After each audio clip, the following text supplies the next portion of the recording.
All right, well, good morning, everybody. Today is October 20th. I hope we're all doing well. Fall weather is starting to kick in a little bit. That feels nice. Not as concerned about hurricanes. That's certainly very good. So I hope everyone is doing well. Let's go ahead and keep on going. When we left off last time, we were talking about industry and the Industrial Revolution. And I discussed how it was going to radically change all aspects of life in every nation where industry emerges, which is not all across Europe. It's mostly in the West and in the North. I also talked about economic levels, how there's different ways to generate income. Primary level is just taking something straight from the earth. Secondary level is industry. Tertiary level is providing a service for income, which is what most of y'all will be doing because y'all are going to college so that you can go out and get a good job that pays well. And y'all are going to be, educators and engineers and lawyers and accountants and doctors and nurses and such. And those are all services that you intend to get paid for. And then quaternary is manipulating numbers, playing the Wall Street game where you invest money and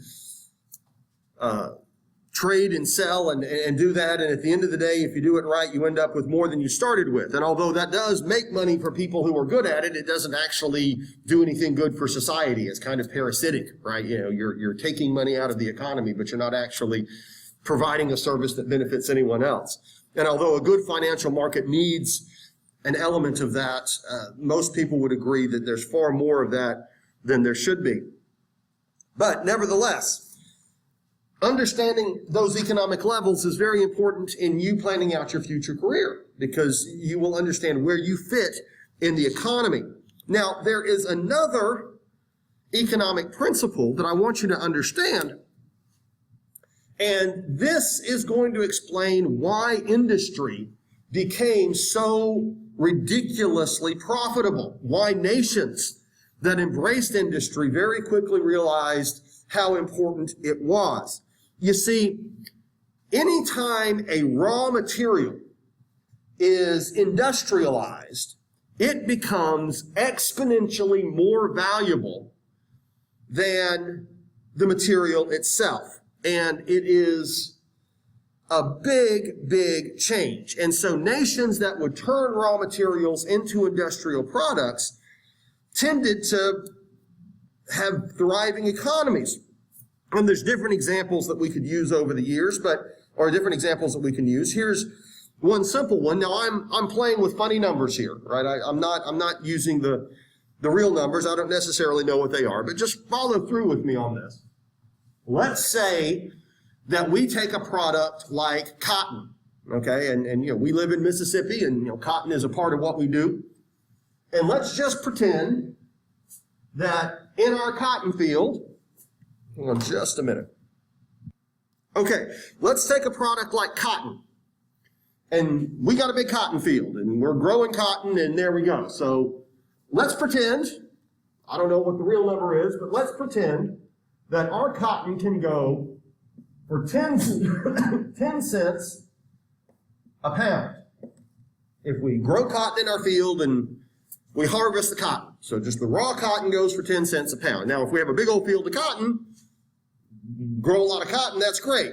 Well, let's take that 10 cents a pound worth of cotton and let's run it through the cotton gins to get the seeds out. Let's run it through other machines that get all the dirt and the mess out of it so it's nice, clean cotton.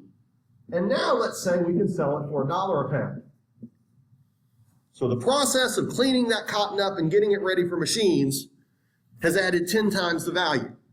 Now let's take that pound of cotton and let's run it through more machines and turn it into a fine cotton cloth.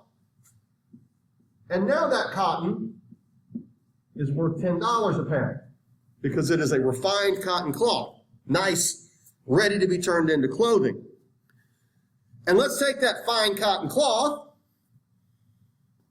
and turn it into a fancy dress shirt that we would sell for, say, I don't know, how about $60 or more?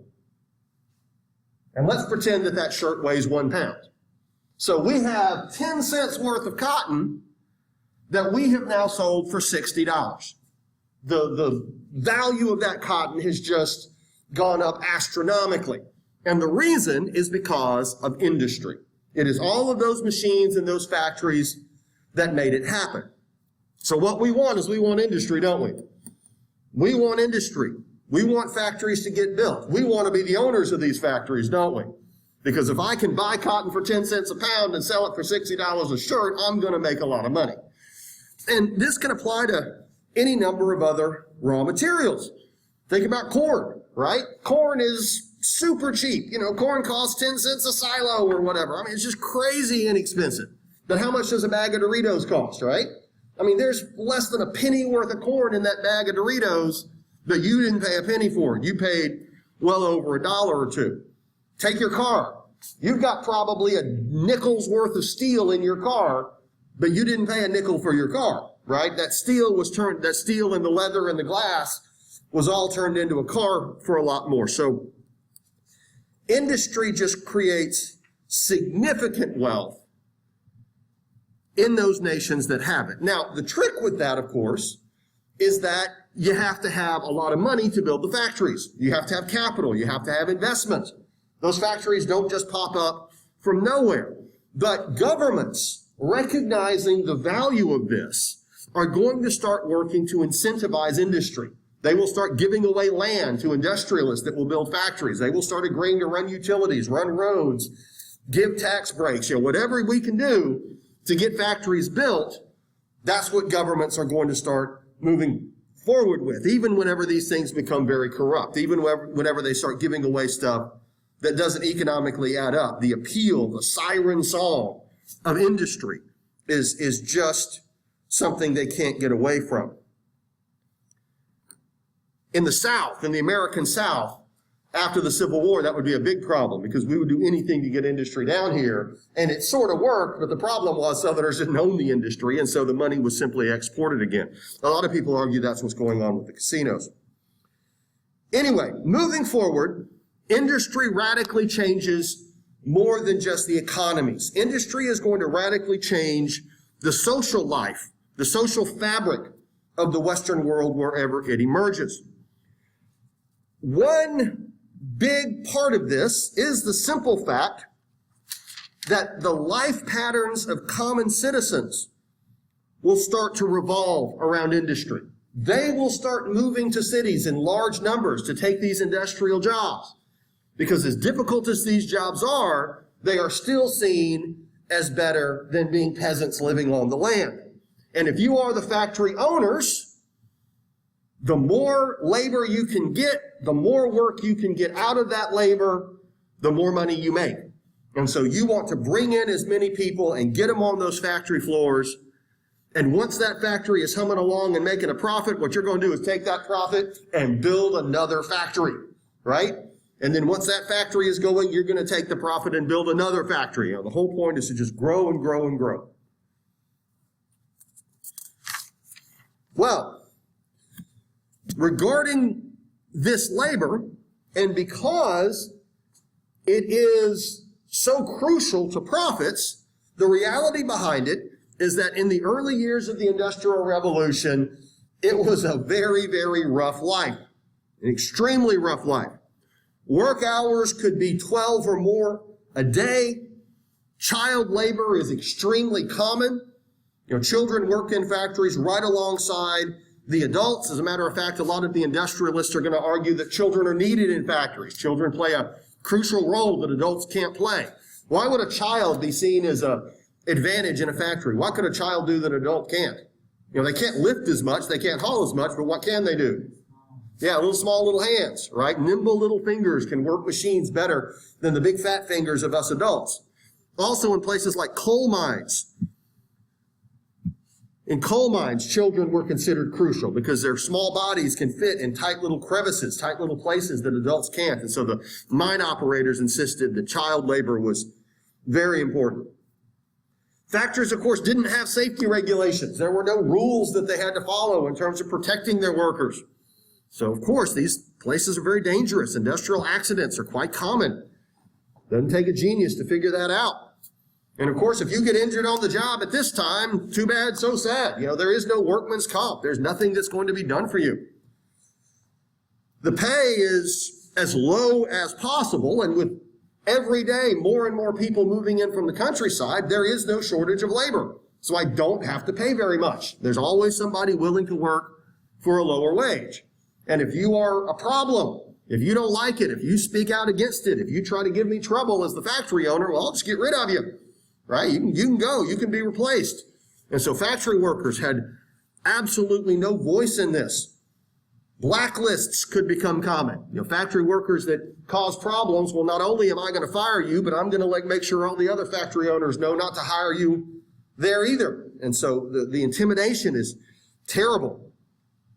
This is going to change to a certain extent. It just takes time to do so. It just takes time to do so. This, of course, coincides with urbanization. Cities, as we've already discussed, just grow by leaps and bounds as these factories pop up and all of these people from the countryside move in.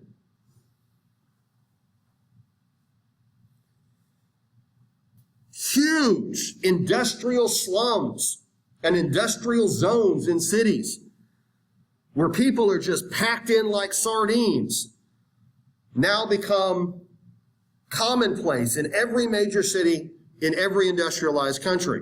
And these places are dirty. These places are full of disease. There's obviously a lot of crime, a lot of trouble.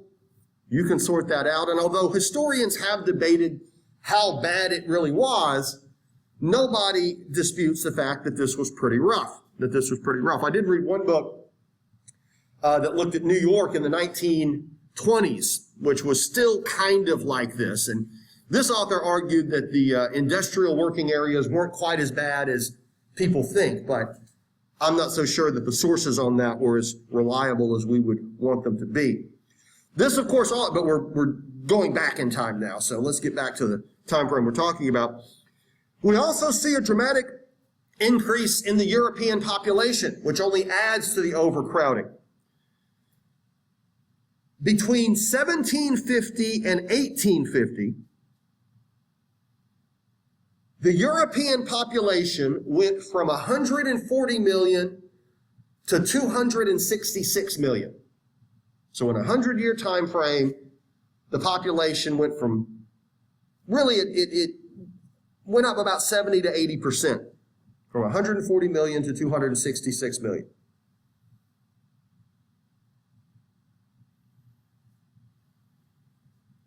So a city like Paris or a city like London or a city like Berlin would have been unrecognizable 100 years later because so much had changed.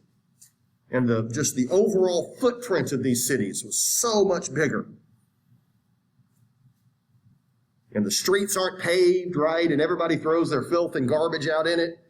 And then it rains and it all turns into muck, and then it dries and the dust blows up everywhere. And they say the smell of the cities was, you could, just terrible. Something like you could smell Paris 5 miles away, something like that, because the sheer number of people and the waste and the garbage and all the nasty smoke coming out of the factories and such. And yeah, no thanks.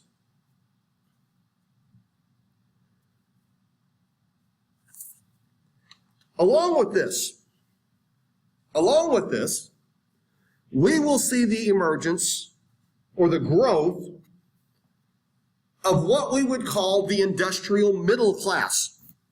Because you see, the factories are not just going to be connected to the floor workers. There are also going to be a lot of people that will be well educated whose lives are tied to industry. Engineers, for example, design the machines. Managers have to keep the place operating. There's no shortage of accountants and bankers and money men that have to sort all of that out. Educators have to become more common to not only teach how this stuff works, but also teach the children of those that have made money. I don't need to tell you that we're going to need a lot more doctors, aren't we?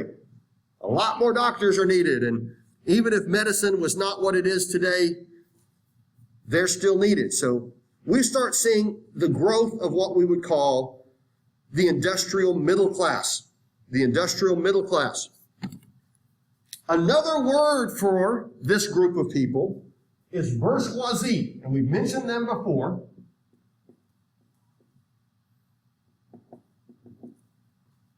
Also the bourgeois or the bourgeoisie. Educated, professional, middle-class people that live in cities. Some of these people are quite wealthy. All of them are better off than your average person. Literacy is extremely high among this group. They do not live in the slums or anywhere near the slums.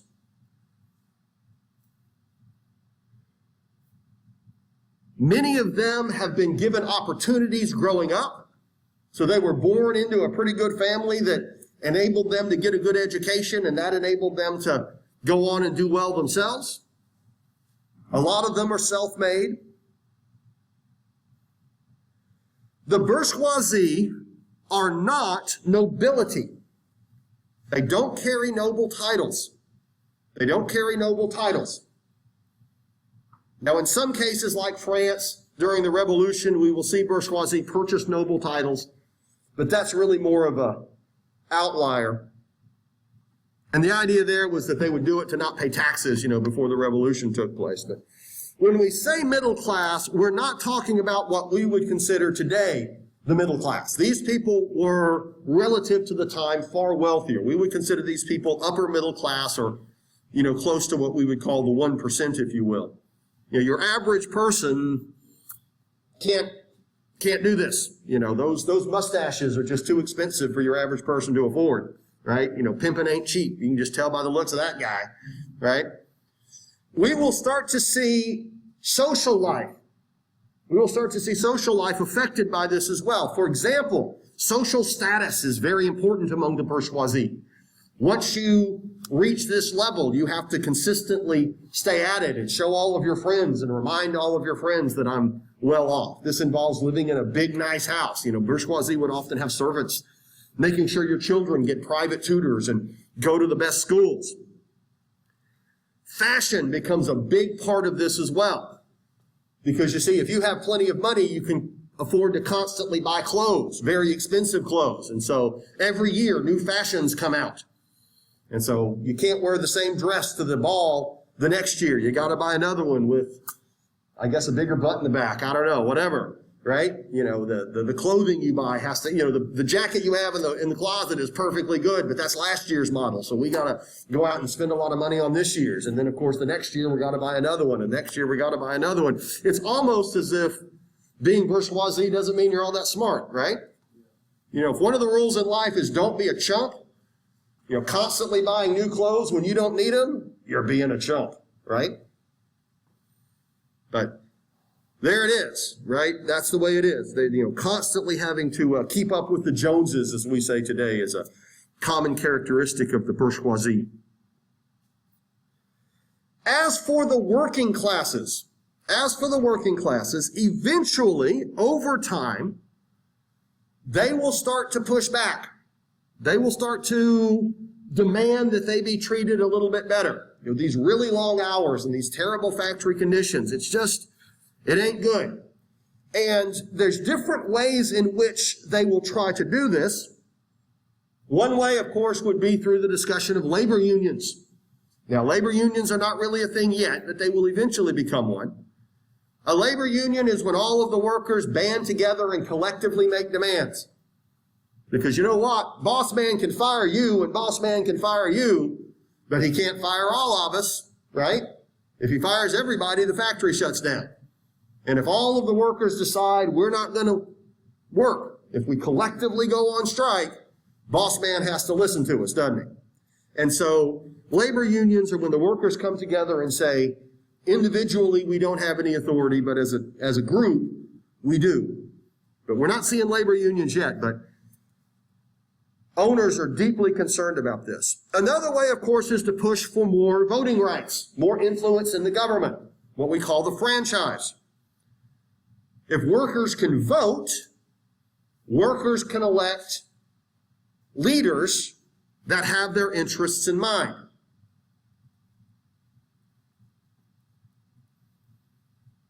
If workers can vote, they can elect leaders that have their interests in mind. Now, this is where we're going to start seeing conflict and discord. Because anyone who is in favor of democracy would say, you're an adult, you're a citizen, you pay taxes, you obey the law, you should have a voice in government, right? That's democracy. We will all be exercising that in 2 weeks. But at the same time, what do you think old Pimp Daddy here thinks of the workers voting? Maybe he's not so for it, is he? Maybe he's a little bit worried that the workers might start voting in laws and voting in leaders that he's not too fond of. Maybe these workers, maybe I'm better off if they don't have voting power. So there's a tremendous amount of debate. Now, again, in 2020, it's very easy to see why everybody who is subject to the law should be able to have a voice in government once they become adults. I don't think that anybody in 2020 would really disagree with that. I know I certainly think that's a good idea. But anyway, what might the argument be? If we're just going to play devil's advocate, why might he say, no, the workers probably shouldn't be voting? And maybe he's got a point. What might he be able to say that we could possibly agree with? If this guy says, no, I don't think these workers need to be, what might his argument be that isn't entirely wrong? Yeah, now you're onto it. The workers tend to be illiterate, right? They tend to not be especially sophisticated. These are people that probably don't understand the law. They don't understand the government. They probably, to a large extent, don't really even know who they're voting for or what they're voting for. They're easily manipulated, right? Workers might just decide we're going to pass a law that says we get all of the money from the owners, and that didn't work, right? They'll just vote themselves benefits without thinking of the cost involved. Part of being a responsible voter is recognizing that you can't just vote for your own benefits. You have to think in terms of what is collectively good for everyone. You have to be sophisticated enough to understand all of the issues. Are you getting where I'm coming from? So this guy would say, workers, illiterate, unsophisticated people are probably not going to make good decisions, and they're going to be inclined to vote for laws that are bad for everyone. Now, again, we can understand his argument, even if we don't necessarily agree with it. But perhaps the goal then would be to educate everybody, right? The goal would be give everybody literacy, give everybody an opportunity to understand the laws, give everybody an opportunity to be sophisticated. How about we send those kids to school rather than send them to the factories, right? How about we put them in a better position? But then, of course, if we educate all of the workers, if we make them all literate, if we make them all successful, they're not necessarily going to want to work in factories anymore, are we? Are they? So again, there's these dilemmas. There's these dilemmas that society is going to have to grapple with. We want to see workers lifted up, and so we have to push for that the right way. Well, eventually, we will see some changes. The first worker law, the first law that benefits workers, was the British Factory Act of 1833. What we need to know about Britain is that Britain was willing to give workers more and more influence, more and more voting rights over the decades. The British government, going all the way back, if you will recall, basically to Queen Elizabeth, is willing to allow the people more and more of a voice. Remember, Queen Elizabeth and all of her successors encouraged the growth of a middle class, encouraged people to become literate and educated and successful, understanding that that means the people will take more and more power, and they were okay with it. Well, sort of. Charles I wasn't, but anyway. So Britain is a lot more likely to entertain these ideas. Under the British Factory Act of 1833,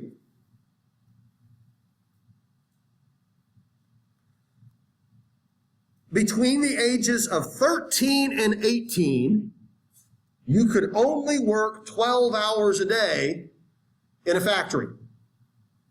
So between 13 and 18, the maximum work day was 12 hours. Between 9 and 12, the maximum work day was 9 hours. You know, we can't work those kids all day, right? I mean, I would hate to see a 9-year-old in a factory more than 9 hours a day. And children under the age of 9 could not work in factories at all. Now, there were exceptions to this, for example. Children could still work in mines.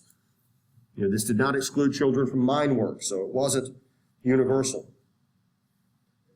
And as ridiculously substandard as we would think this law is, it was a start.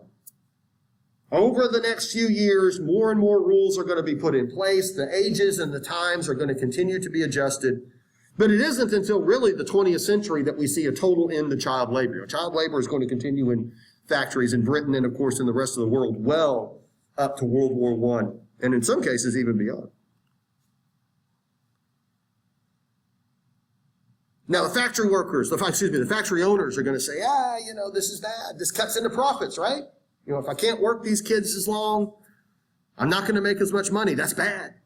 Bad for the economy, bad for tax revenue, right? We need children in factories because their itty-bitty fingers work the machines.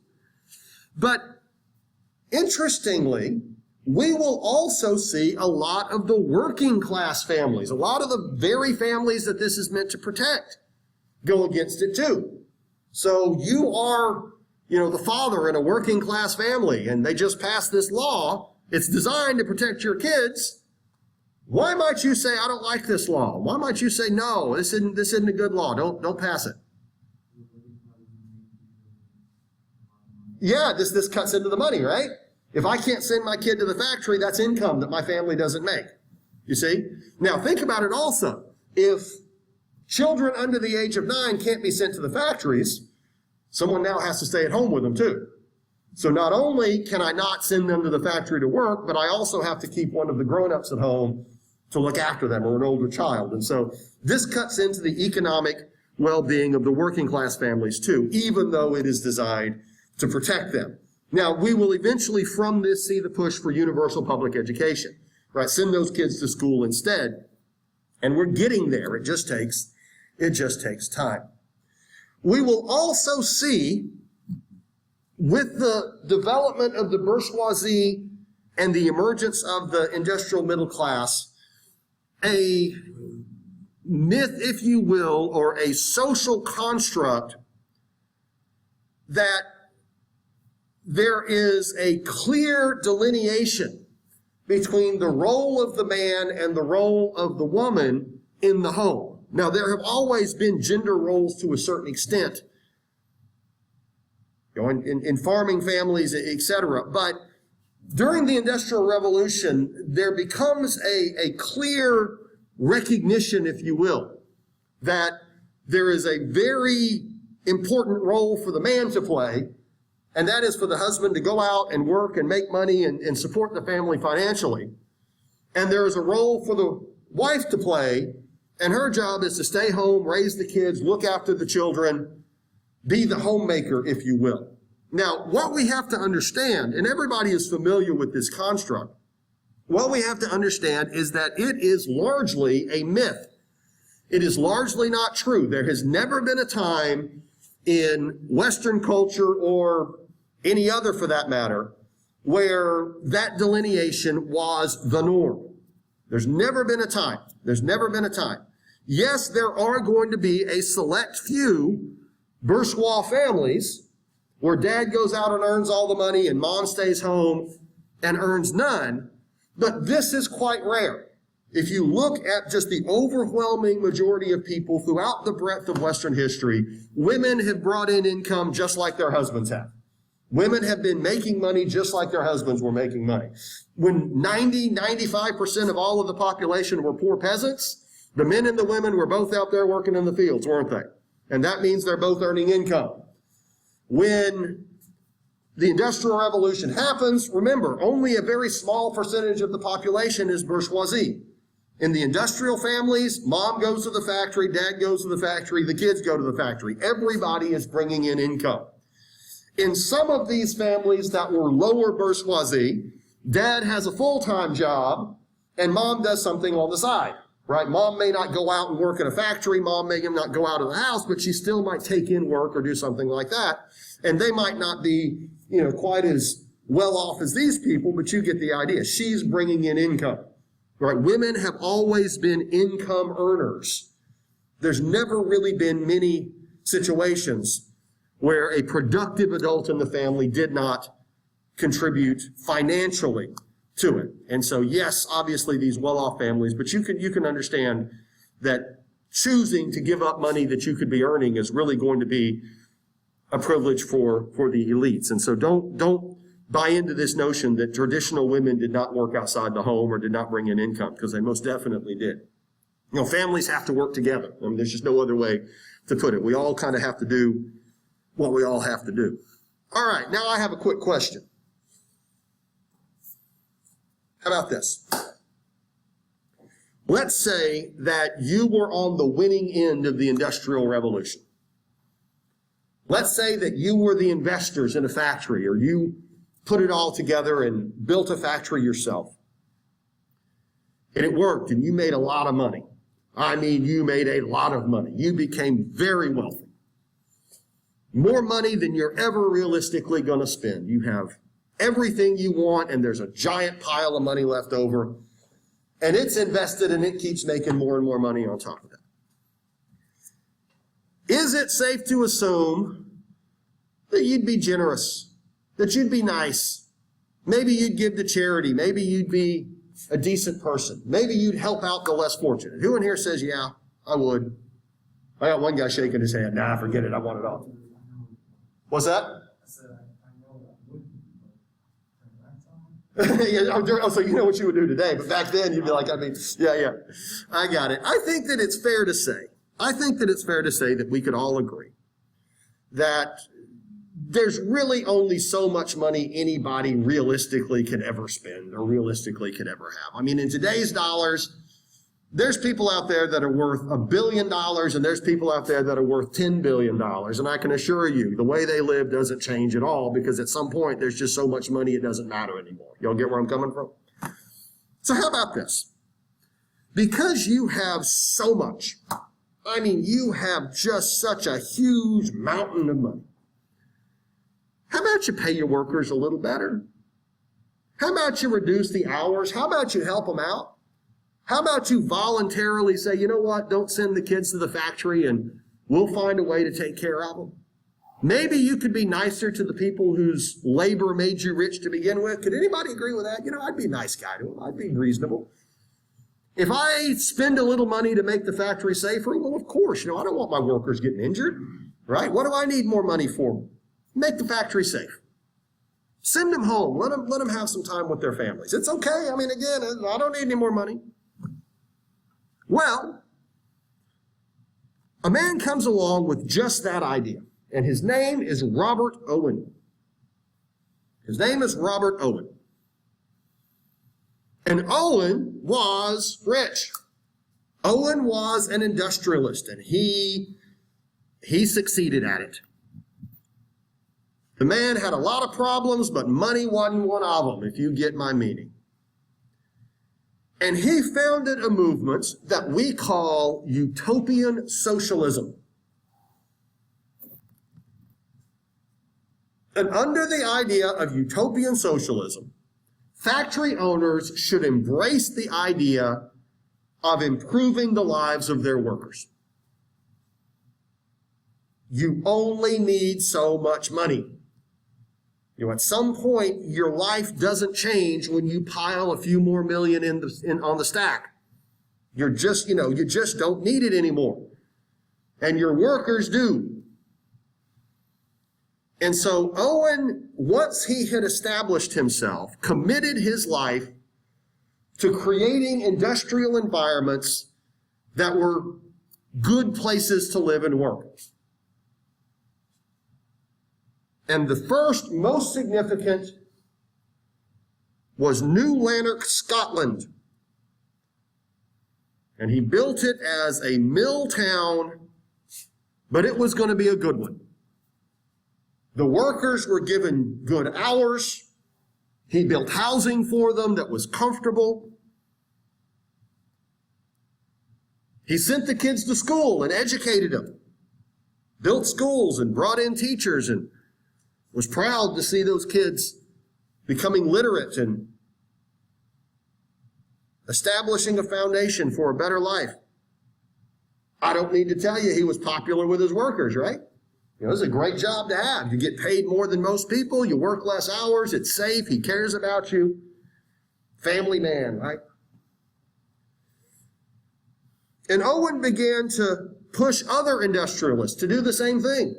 You know, look, guys, we're already rich. We're already extremely privileged. You know, we have a responsibility as the rich people to make life better for those people beneath us. And for a while, New Lanark, Scotland really seemed like a great place.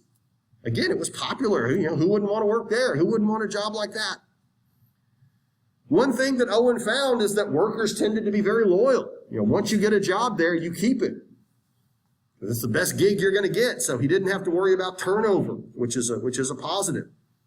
And some companies swear by that policy. You know, treat workers a little better and you actually save money because they stick around, and an experienced worker will be more productive and do a better job.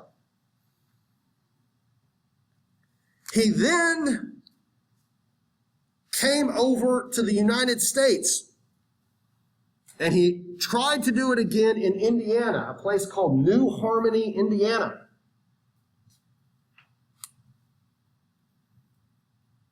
And as it turns out, and you can see this one coming a mile away, this movement was a bust. New Harmony, Indiana wasn't anywhere near as successful as New Lanark. And even over time, New Lanark started to fail as well. The idea of convincing the industrialists and the factory owners and those rich guys at the top to be more generous, turns out it's a bust. It doesn't work. Now, I'll ask you, we can say, let's help the less fortunate whenever we become super rich. With that in mind, what might be some problems that will ultimately eat into the ability of this factory to succeed and this movement to succeed? Why is just asking all of these rich people to be more generous not going to be a long-term solution? Can anybody think of a problem we got with that?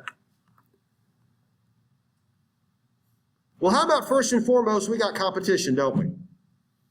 If I'm going to say, let's pay the workers more and work them less, my factory is going to be less profitable, isn't it? My factory is going to have less of a margin when it comes to bringing in the income. And that factory up the road, well, he's going to work his workers to the bone and pay them as little as possible, and he'll run me out of business. He'll undercut my prices. You see where I'm coming from? At the end of the day, the factory does have to turn a profit. You know, there's got to be money made. And if you don't squeeze every minute out of your workers and every penny out of everything, you're going to have a problem. It turns out healthy factories don't make huge profits. The bottom line is usually maybe 1 or 2%. You know, they make their money through volume. They don't make their money through a high margin. And so 1 or 2% is the difference between profit and bankruptcy. And so you have to squeeze every minute you can out of your workers. And let's face it, if the place goes bankrupt and shuts down, that's worse for everybody. I mean, that's the worst thing possible. So competition was a real problem here. What about your workers? When you tell your workers, don't worry, it's all good, you know. I don't want you to stress. I want you to have a happy life, and I want to be your friend. What are those workers going to start doing? They're going to start slacking off. The word we're looking for is mosey. They're going to mosey in. They're going to mosey around the floor. They're going to mosey out. They're going to be less motivated. Because I'm not worried about getting fired. The boss, heck, he's my friend. So I'm going to sleep in a little late. Maybe I'll take off a little early. Maybe I won't check that machine over there that I'm supposed to. Workers start slacking off when they don't fear getting fired. Workers start slacking off whenever they don't fear for their jobs. And I know that's terrible. I know that, you know, we like to think that we're going to be self-motivated, but we all understand that that's not really how human nature works, is it? Right? There is a reason why there is an attendance policy in this class, and there is a reason why I'm going to drop any student that doesn't show up.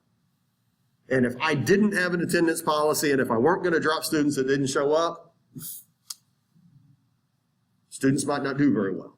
And I don't want that, and you don't want that. So we have to have rules, and there has to be a boss man that keeps the ship on an even keel. And you got to run a tight ship.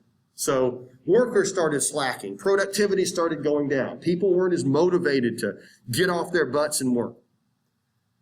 How about this? I can look at Mr. Robert Owen here and I can say, yeah, buddy, you're rich. You're very rich. You got all the money you want. And you know, I'd like to start a factory myself. And I've got some investors here and we'd like to start a factory. I'm not rich. My friends aren't rich. We're bourgeoisie. Maybe we're better off than most. But I don't have a giant mountain of money that I'm never going to run out of. I actually want to get there. Are you following me? Investors are not interested in being generous and giving money away. Why do you buy stock in a company? You buy stock in a company to make money, right? That's why you invest in a company. And if I invest in a company, I expect that company to make as much profit as possible. If you say, give me your investment money and buy stock in my company, and then you say, and by the way, I'm not going to worry about profit so much, and I'm going to treat workers really well, and we're not going to worry about how much money we make. Forget it, man. I ain't buying stock in that company, am I? Right? And so I know that it sounds cruel. I know that it's harsh. I know that it's difficult. The reality is capitalism and the free market doesn't have a moral compass. The only thing that capitalism and the free market is interested in is making more money. Y'all are following me? That's it. The moral compass isn't there. And so the only way you're going to get factory owners to treat their workers well is to pass laws that force them to, right? The only way you're going to get fair treatment is through the legal system. They're not going to do it voluntarily. Anybody in here have an iPhone? I think I see a couple of them out there, right? Do I need to tell you that in the past 20 years, Apple has been a profitable company? Right? Extremely profitable. You know, if you had bought stock in Apple 20 years ago, you would be sitting on a very, very nice pile of money right now. Apple builds great products, don't they? At least I think they do. This isn't my first iPhone. Apple also uses Chinese slave labor to make their iPhones. Apple engages in all kinds of environmental issues, environmental abuses that people criticize. Apple has been deeply criticized for the way it treats its workers overseas. But of course, what is Apple in the business of doing?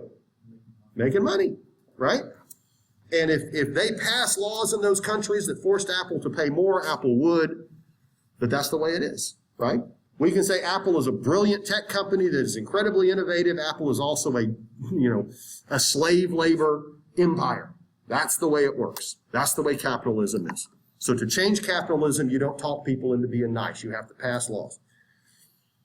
And when you invest your money, you are interested in profit. That's why you're doing it. And we are naive if we think that's not the case. And the people investing are not necessarily the mega rich. The people investing might be the people who want to get there. So utopian socialism ultimately doesn't work. But the word socialism doesn't go away, because in about another 20 years, another version of socialism emerges that takes a very different approach. And remember when I said there's going to have to be laws that force these things? Well, a new version of socialism that we call Marxism will emerge with the same goals, but a very different approach of how to get there. Okay, what I want to do now is draw a big line in our notes. I want to draw a big line in our notes because we're going to start a new topic.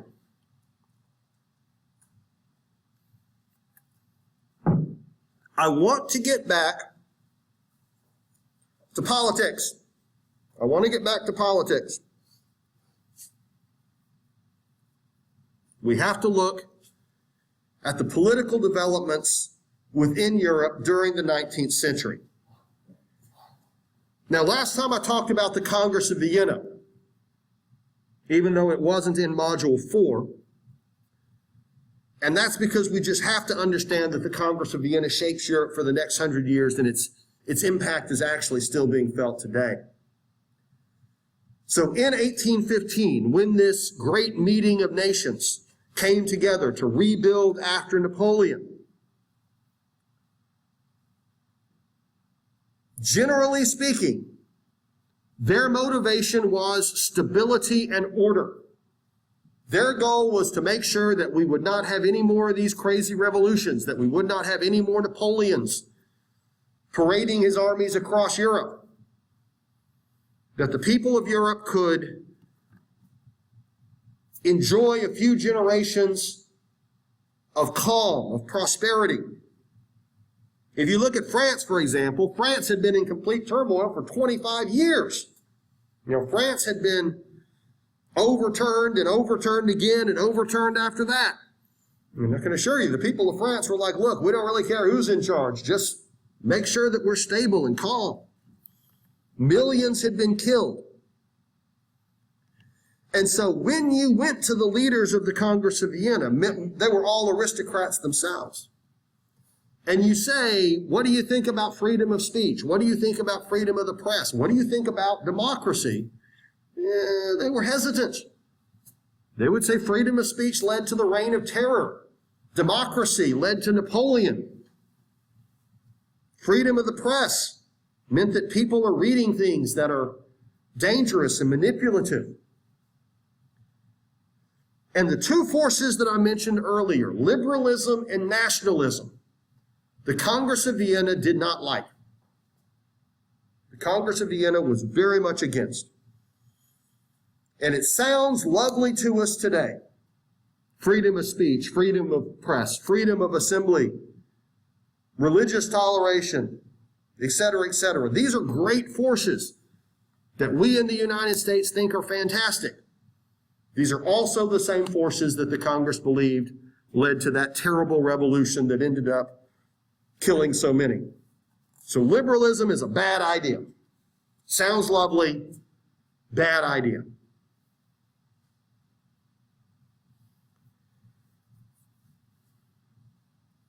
The bourgeoisie that had pushed for these things, constitutional government, voting for our leaders, even the bourgeoisie is now becoming somewhat hesitant. Because again, those workers show up and say, well, where are our rights, right? And, we saw it earlier, That dude with the cape and the cane was like, I want democracy as long as those people don't vote, right?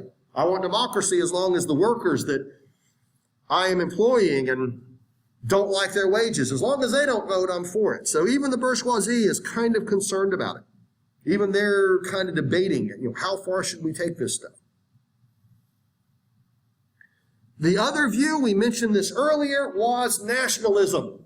This notion that every ethnic group gets to govern itself. Sounds perfectly reasonable if you don't think about it.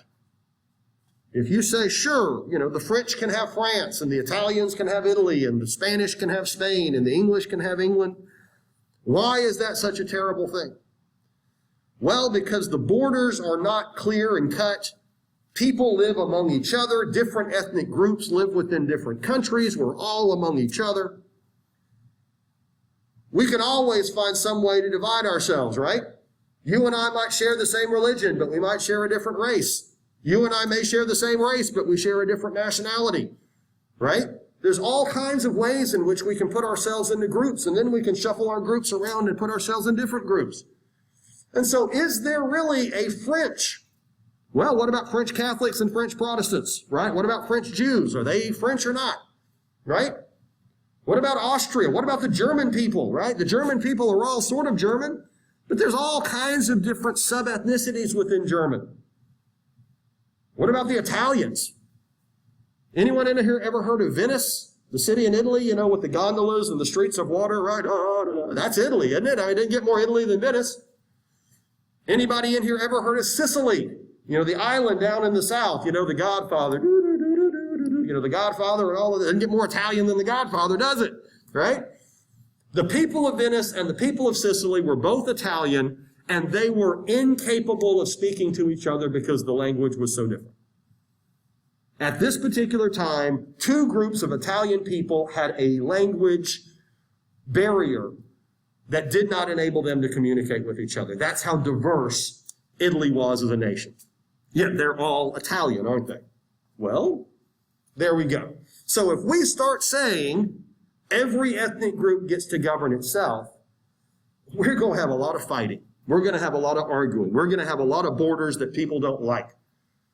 We're going to have people start saying, well, you're not like us, so you got to go. We're going to have people start saying, that country over there, we need to carve out a big section of it and bring to us because our people are in another country. It is going to be the biggest mess. And so the Congress of Vienna was adamant. Nationalism sounds lovely. In practice, it is evil. In practice, it is very bad. And so we have to make sure that liberalism and nationalism are kept under wraps, that these forces are not allowed to be promoted or express themselves. Your king is your king. Your government is your government. Your neighbors are your neighbors. And you just need to deal with it. You need to accept the fact that you cannot get everything that you want. You should not be able to say anything you want to say. And if you don't like your leader, well, I can assure you, whoever he is, he can be an awful lot worse. Just ask the French. They thought Louis XVI was bad, but whew, it can get a lot worse than him. So we need calm, we need order, we need stability. These liberals and these nationalists, they're troublemakers. And the Congress of Vienna argued, or didn't argue, but they agreed, and I mentioned this before, to the concert of Europe. An agreement that if liberalism and nationalism went too far, that if a revolution like 1789 broke out again in any of these nations, everyone else will invade, everyone else will put it down, the other nations will restore order before it can get out of hand. We will not have another 1789. We will cut off the next Napoleon before he has the ability to become a problem. And everyone agreed to the concert of Europe. Well, I got news for you, folks. You're not going to keep down liberalism and nationalism. You're not going to keep down the idea of the German people all saying, hey, let's have one country. Or the Italian people saying, hey, let's all have one country. Even though we don't necessarily share a similar language, we'll figure that out later. You're not going to stop the different ethnic groups in the Austrian Empire from saying, we want to be our own country. You know, the Austrian emperor was a German Habsburg. And he is ruling over Hungarians and Czechs and Slovaks and people that have nothing to do with him in any reasonable way. And those Czechs and Slovaks and Bosnians and Serbians and who knows what else were saying, we don't want to kneel before that emperor. He is not one of us. And so sooner or later, these forces are going to emerge. And I got news for you. If I have an opinion, I intend to express it. So yeah, I'm going to demand freedom of speech. And if I have to pay taxes, I want to say in the government, so yeah, I demand the right to vote. And those factory workers that are working 12 and 14 and 16 hours a day are saying, you know what, I want to have a say in this. So you're not going to keep this down. You're not going to keep this down. Well, let's take a look at France. Got to go back to France. In 1815, France gets a new king, and he is the younger brother of Louis XVI. He had fled during the Revolution. He spent his exile largely in Russia, but in other places too. Needless to say, those years had been pretty crazy for him.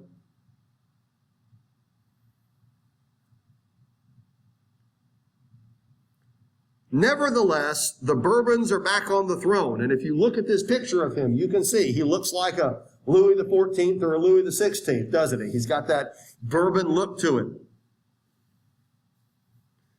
Now, Louis XVIII was, by all accounts, average.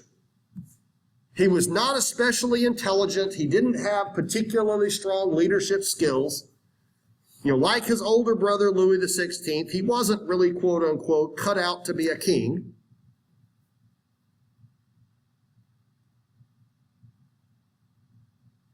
That being said, he was by most accounts a nice guy.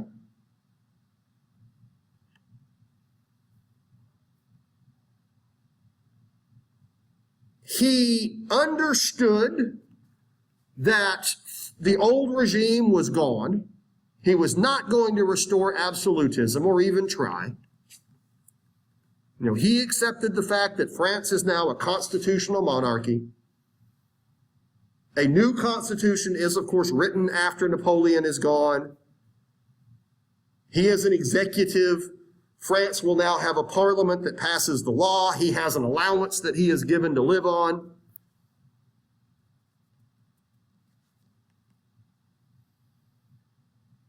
More than anything else, he just wanted stability. He wanted France to just start being France again. No more wars, no more conflicts, no more turmoil in the government. We've had enough of that in the last 25 years. Let's just chill. He agreed that he would not seek retribution against the people that had turned on the Bourbon family. Think about all those people that voted to execute Louis XVI, right? A lot of those guys are still running around. And, yes, you voted to execute my brother, but it's in the past. All those people that had supported Napoleon, right? All of the Napoleonic officials in the government that had been close friends of Napoleon. Okay. A lot of them got to keep their jobs, actually. If you're good at being a bureaucrat, if you're good at doing whatever it is you do, well, France needs you. He lived until 1824. And again, to be honest with you, he wasn't especially popular. The people didn't really like him. They tolerated him. And we do begin to see a little bit of that freedom of the press emerge.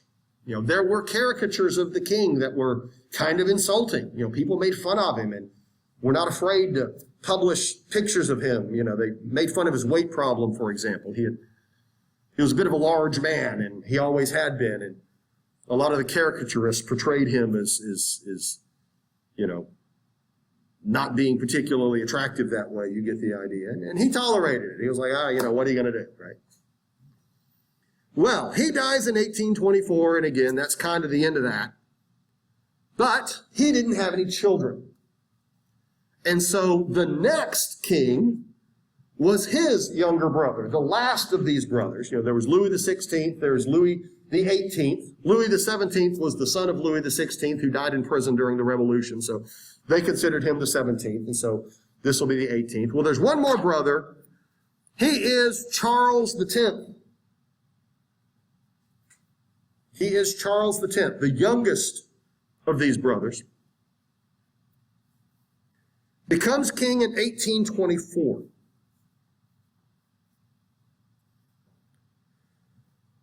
Well, Charles X, again, not exactly what we would call a smart man. These guys are, we're batting a pretty low average here on the intelligence scale. But even more so, Charles X was deeply conservative and deeply embittered over what had happened to his family over the past decades. He was very angry at everything. What's that? And so you can see where this is going. Exactly. Louis XVIII had agreed to just kind of go with the flow and not cause any problems. Charles X was not going to play that game. Charles X firmly believed that God had chosen him to be king and France needed a strong leader. He brought back all of those ridiculous ceremonies at Versailles that Louis XIV had, where everybody bows before the dinner of the king and get him up in the morning, all of that nonsense. That was long gone by the time he became king, but he brought it all back and everybody thought it was stupid. He openly hated the idea of having to live on an allowance. In his mind, I'm the king and I should get to have whatever I want. You know, all the money in France I have say over. He would not work with the parliament. He would not respect the separation of power between him and the legislature. He is the executor of the law. They are the ones that make the law, but he would issue rules and laws on his own and expect everybody to follow them. What he's trying to do is restore absolutism. He's trying to bring back the old regime. And he's not even shy about it.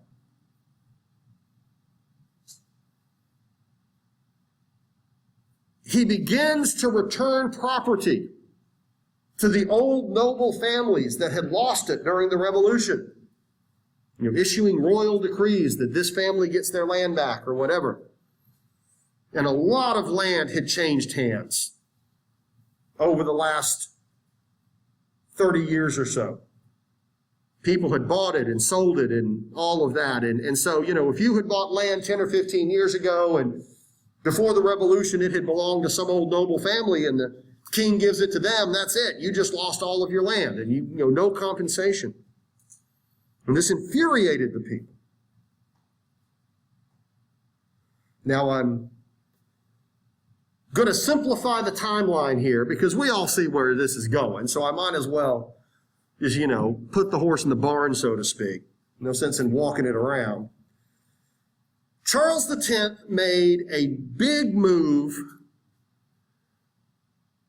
He gave the church back all of the land that had been confiscated in 1789. And this is a gigantic amount of land. And the owners of the land were not given compensation for it. He decreed that all of the land that the church had lost was back to the church. And before the revolution, the church had been the largest landholder in France. This was a lot of land, and a lot of people suddenly lost their investment. And it is very clear that he is trying to just undermine the parliament and restore absolutism. By 1828, he is deeply unpopular. Within just a few years of becoming king, he is hated.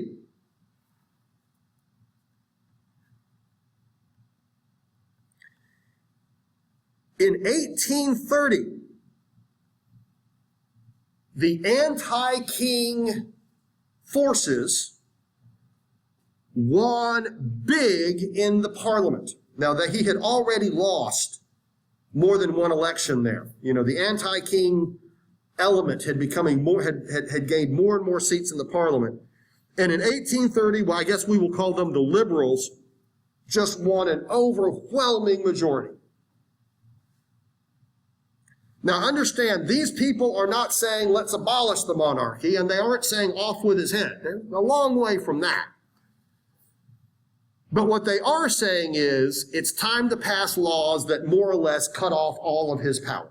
You know, he needs to become more like the King of England or the King of Britain, where he's more of a figurehead than anything else, but he doesn't have any real authority.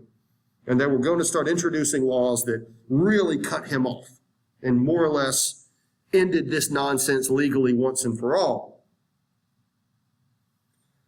Well, Charles, instead of respecting this, dissolved the parliament and just announced that he would rule absolutely.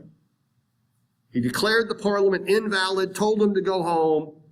I'm just going to be the king and I'm going to be the man in charge.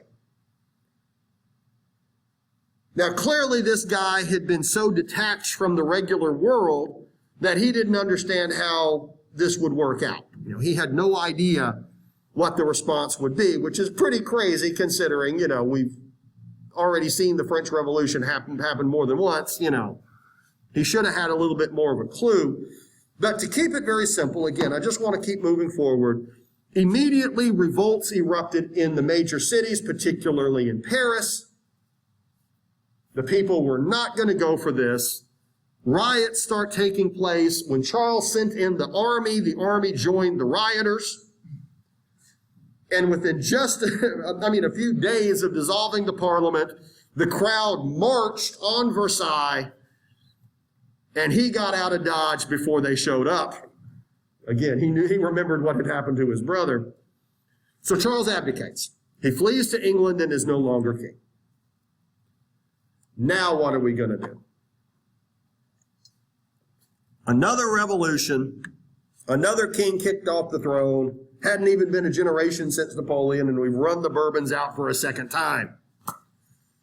Well, there's a debate. Should we just declare an end to the monarchy once and for all and create a republic?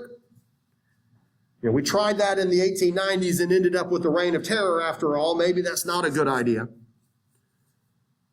Well, there is another branch of the Bourbon family, what's often called a cadet branch of the Bourbon family, a cousin of Charles X and Louis XVI and Louis XVIII. And his name is Louis, this branch of the family, the leader of this branch of the family, sort of the man in charge, is Louis Philippe.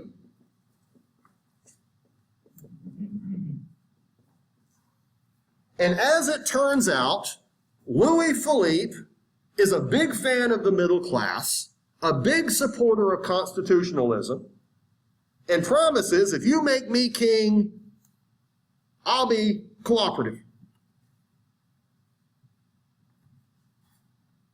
And he is a member of the Bourbon family, which gives him a legitimacy, and he is an open supporter of what the people want.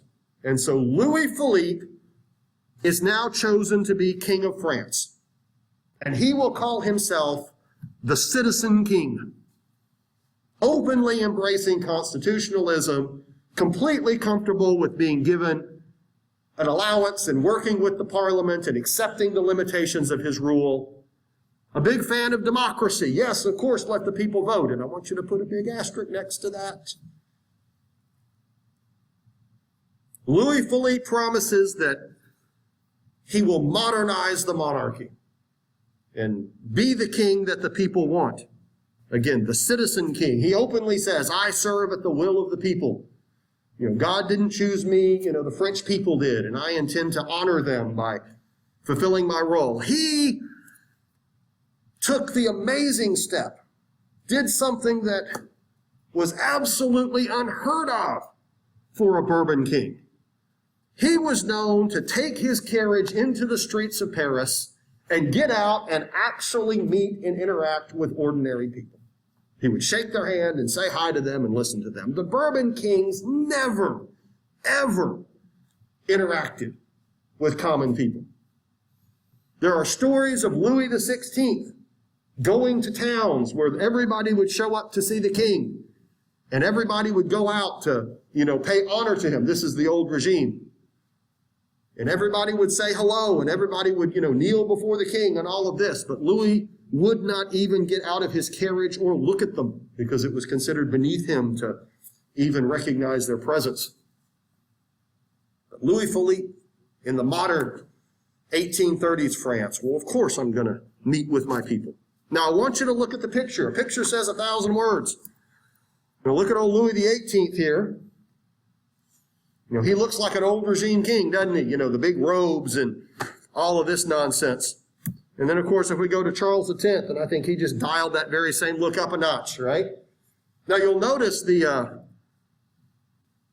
we're talking about the kings themselves. You'll see the crown. I want you to look in the lower left. You see the crown, right? And he's got the staff of the king. When we look at Charles X, you see that stick with the finger, with the hand, right? That represents justice. That represents power, right? The power of the king is represented by that stick with the funky-looking hand on it. And so he's making a message, right? He's saying to himself, I have power here. He wants everybody to see that in his photo. In his portrait. Well, now, we're going to look at Louis Philippe, and you'll notice he's not dressed like them, is he? Louis Philippe is dressed in bourgeoisie clothing. He's wearing pants. He's wearing a formal button-down shirt. Remember our bourgeoisie people, right? You see? Whoops. See what I'm talking about? Look at them. And now let's look at Louis Philippe, that is. He is a middle-class bourgeoisie king. And those are the people who he believes will lead France forward. It isn't going to be the nobility. They don't have a role to play in modern France. They are symbolic in their authority. And of course, the industrial working classes are there to do all the work, but the bourgeoisie, the literate, educated people who know how to construct a modern government, those are his people. Now, I want you to look. What is his right hand resting on? Charter of 1830. That is the new Constitution. The Constitution of 1830. So his official portrait is openly embracing constitutionalism.